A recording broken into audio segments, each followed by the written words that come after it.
हाँ जी मैडम, क्या मामला है? आज आप पंचकुला कोर्ट में मौजूद हैं। जी, मामला ये है कि मेरा नाम बलजीत कौर है और मैं यहाँ पे 31 सेक्टर में रहती हूँ। और जिस मकान में हम रहते हैं वो मकान मैंने किराए पे लिया है, जो कि मेरे बेटे के नाम से एग्रीमेंट हुआ है, पवित्र सिंह के नाम से। मकान मालिक जो है ये तरलोचन सिंह है और इनकी वाइफ रजविंदर कौर है। और ये हमसे कैश किराया लेते रहे। जुलाई महीने से हम इनके मकान में आए हैं और कैश किराया लेते रहे लगातार। और पिछले महीने क्या हुआ कि जब मेरा बेटा बाहर था तो उसने ऑनलाइन इनको पेमेंट किया किराया, और जो कि बिल्कुल प्रूफ सबूत मेरे पास है। और रेगुलर किराया इनका जाता रहा। जब हम बोलते थे कि हमें रसीदें चाहिए तो ये बोलता था तरलोचन सिंह कि कोई बात नहीं, रसीदें आपको मिल जाएंगी। लेकिन एक भी रसीद हमें इसने नहीं दी। जब ऑनलाइन पेमेंट किया किराया मार्च महीने का तो इसने क्या किया, हमें एक मैसेज भेजा कि किराया कैश ही किया करो। जब हमने उसका कोई रिप्लाई नहीं किया तो इसने हमें तंग परेशान करना शुरू कर दिया।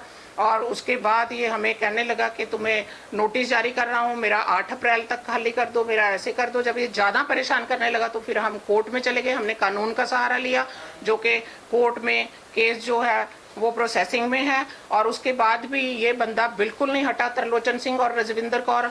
हमें टाइम डे बाय डे ये तंग करते जा रहे हैं लगातार। कभी हमारी लाइट बंद कर देते हैं।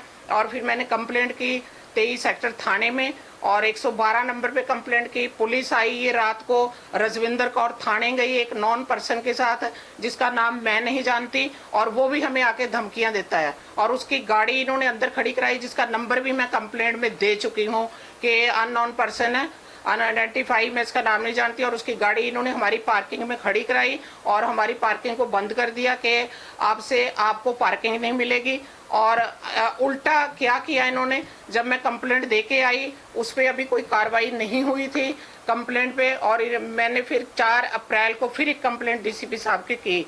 और उसके बाद इन्होंने 5 अप्रैल को मेरे बेटे के नाम पे कंप्लेंट दी कि ये वो हमें धमकियां देता है और हमारे मकान पे कब्जा करता है। जबकि मेरा बेटा 29 तारीख से घर नहीं आ रहा इनकी धमकियों की वजह से, जिसकी कि प्राइवेट जॉब है, वर्क फ्रॉम होम है, जिसका हमें बहुत लॉस हो रहा है। मैं विडो हूँ, मुझे मेरा एक बेटा ही है जो जॉब करता है और उसी की आमदन है और वो ही घर से बाहर है। मुझे नहीं पता कहाँ कहाँ वो रह रहा है। और 5 अप्रैल को जो इन्होंने कंप्लेंट दी उसके मुतल्लक मुझे नोटिस आया कि थाने में पेश किया जाए मेरे बेटे का। तो बल्कि फ़ोन भी नहीं उस दिन मिल रहा था, वो अपनी जॉब पे कहीं होगा। जब मैं थाने गई तो एसएचओ ने मुझे बोला कि आप खाली क्यों नहीं कर देते, पवित्र सिंह को क्यों नहीं लेके आए, किस दिन पेश करोगे, आप यहाँ पे तारीख लिख के जाओ कि किस दिन पेश करोगे।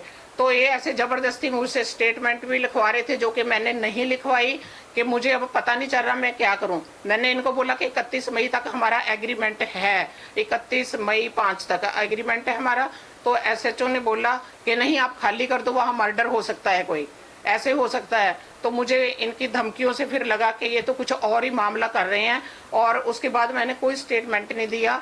और जब मैंने 4 अप्रैल को डीसी साहब के कंप्लेंट दी उसके बाद इन्होंने 5 अप्रैल को मेरे बेटे के ऊपर एक कंप्लेंट दी थी, ये जो जिसके बारे में मैं आपको अब बता चुकी हूँ कि 5 अप्रैल को लिखा कि हमें धमकियां देता है और कब्जा करता है। जबकि वो 28 मार्च से घर नहीं है, 29 मार्च से वो घर आए नहीं। इनके कैमरे चेक किए जाए, इनके कैमरे हैं, कैमरों की लोकेशन निकाली जाए कि वो कब घर में आया और कब का ये वाकया है, कब उसने धमकी दी है। तो ऐसे हमें ये डराते जा रहे हैं, लगातार डराते जा रहे हैं। और इसके बाद ये कोर्ट को भी गुमराह कर रहे हैं और पुलिस को भी गुमराह कर रहे हैं।